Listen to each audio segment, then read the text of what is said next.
Neko im se divi, neko se užasava, a vlasnici ih ponosno pokazuju. Lovački trofeji.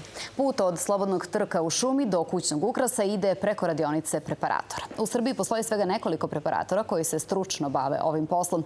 Jedan od najmlađih i najstručnijih poznavalaca ove neobične umetnosti radi u jednoj maloj radionici u Beogradu.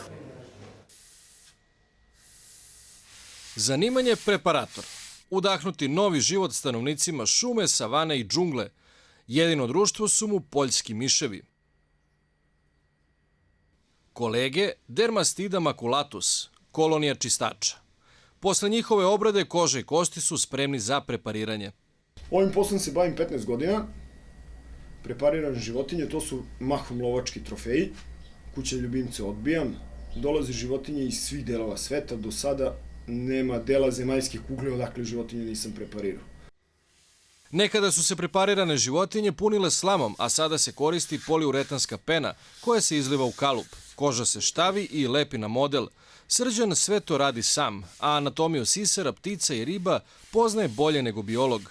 Godišnje preparira oko 700 životinja, od srndaća preko medveda do afričkih bufala i lavova. Nisam lovac, ne volim da ubijam životinje, više ih volim da ih gledam žive kako trče ili da mi već stigne mrtva pa da ja prepariram. To je izazov, ali u lovu ne vidim nikakvo zadovoljstvo. Njegovi klijenti su uglavnom domaći lovci, koji sve više putuju do Afrike po trofej. Srđanove usluge vrede od 500 dinara za lobanju srndaća do 5000 evra za prepariranog lava. Osim trofeja, radi eksponate koji se mogu vidjeti u Prirodnjačkom muzeju u Beogradu i Kikindi. Ivan Tešanović, Fox televizija.